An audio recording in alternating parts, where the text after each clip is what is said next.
Welcome to Telangana ముచ్చట్ల news. TJA JAC ఆధ్వర్యంలో Wanaparthy collectorate ఎదుట నిర్వహిస్తున్న మహాధర్నా శిబిరాన్ని ఎమ్మెల్యే తుడి మెగారెడ్డి సందర్శించారు. సందర్భంగా ఉద్యోగ ఉపాధ్యాయుల న్యాయమైన డిమాండ్లను అసెంబ్లీలో ప్రభుత్వం దృష్టికి తీసుకువెళ్లి పరిష్కారానికి కృషి చేస్తానని ఎమ్మెల్యే హామీ ఇచ్చారు. టీజేఏ జేఏసీ నాయకులు హామీపై హర్షం వ్యక్తం చేస్తూ కృతజ్ఞతలు తెలియజేశారు.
వేరే చెక్కులన్నీ నిషేధించేది కాదు, ప్రజాప్రభుత్వం.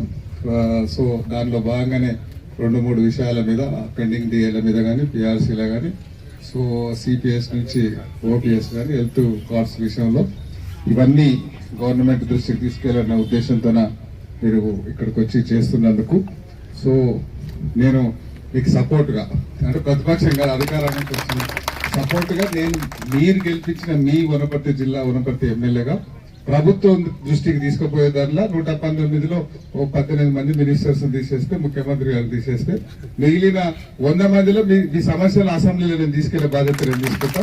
వాళ్ళందరినీ సీఎం గారి దగ్గరికి వెళ్ళి సో మా వనపర్తిలో మా అసోసియేషన్ మొత్తం సంఘాలన్నీ ఇట్లా మాట్లాడుతున్నారు. 7th నుంచి అసెంబ్లీ ఉంది. సో 7th రోజు అవకాశం రాకపోవచ్చు.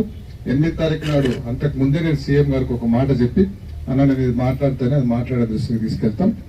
ఈ 2-3 విషయాలు మీకు పెండింగ్ ఉన్నలో మీరు ఏమనుకోవద్దు. ఎందుకంటే ఇవి కాకుండా చేసినవి కూడా మీరు చెప్పుకున్నాలి. మీరు తీసుకొచ్చిన ప్రజాప్రభుత్వంలో 12,000-13,000 మందికి ఎవరికి ఒక పొలిటీషియన్ ఇన్వాల్వ్మెంట్ లేకుండా, ఒక ముఖ్యమంత్రి ఇన్వాల్వ్ లేకుండా, ఒక ఐఏఎస్ ఇన్వాల్వ్ లేకుండా, ఒక మంత్రి ఇన్వాల్వ్ లేకుండా అందరికి ప్రమోషన్స్ ఇచ్చినాం. 32,000 మందిని ట్రాన్స్ఫర్స్ చేసినాం. దాని తర్వాత అందరికి 1వ తారీఖు నాడు ఉద్యోగాలు ఇస్తున్నాం. కరెక్ట్ 1వ తారీఖు నాడు జీతాలు ఇస్తున్నాం. దాని తర్వాత మీరు పనిచేసే స్కూళ్ళలో కావచ్చు, అక్కడ హాస్టల్లో కావచ్చు, డిఫరెంట్ ఎడ్యుకేషన్ ఇన్స్టిట్యూషన్ లో 1వ తారీఖు నాడు ఆ మెస్ బిల్లులు కావచ్చు, ఆ సాలరీస్ కావచ్చు, అవి క్లియర్ చేస్తున్నాం.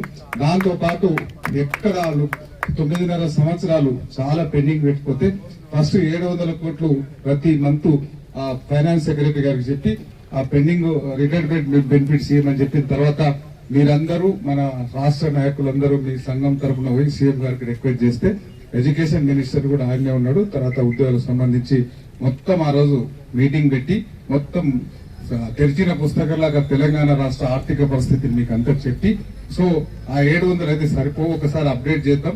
కడుపు కట్టుకొని ఎమ్మెల్యేలకు సగం జీతాలు ఇచ్చి ఇంకా వేరే ఇచ్చి వేరే డెవలప్మెంట్ ఫండ్లు ఆపి మీకు వరుసగా 3 నెలలు 2,000 కోట్లు 6,000 కోట్లు ఆల్రెడీ మనం వేసి ఉన్నాం. ఇంకా అందులో కొన్ని పెండింగ్ ఉన్నాయి. ఇచ్చేటప్పుడు ఆ రోజు మీకు తప్పించినట్టున్నారు మన సీఎం గారికి. లేకపోతే ఆ రోజు 8,000 కోట్లు పెండింగ్ క్లియర్ అయితే అంటే 4,000 చెప్తుండే. సో దాని మీద మళ్ళీ అప్డేట్ చేసుకుంటాడు. మొన్న సాయంత్రం నేను మాట్లాడినప్పుడు ఎడ్యుకేషన్ మీద నేను కూడా ఉన్నా, నాకు ఐడియా ఉంది. అది ఒక్కసారి కంప్లీట్ చేసి ఈ మంత్ లో నెక్స్ట్ మంత్ లో కంప్లీట్ చేసిన తర్వాత ఎవ్రీ మంత్ 700 వేసుకుంటూ పోతే అవి సరిపోతాయి. అదొకటి చేస్తున్నాం. ఇట్లా చెప్పుకుంటూ పోతే మిమ్మల్ని అందరినీ ఇంటర్నేషనల్ లెవెల్లో మీ అందరి కమిటీలు తీసుకొని సలహాలు తీసుకొని మనకు యూరోప్ కావచ్చు, సింగపూర్ కావచ్చు, వేరేది ఫిన్లాండ్ కావచ్చు, అన్ని బయట మనం పోటీ పడుతుంది. తెలంగాణ రాష్ట్రంలో ఉన్న మన ఉద్యోగాలు కావచ్చు, మన ప్రభుత్వం కావచ్చు, మనం పోటీ పడుతుంది.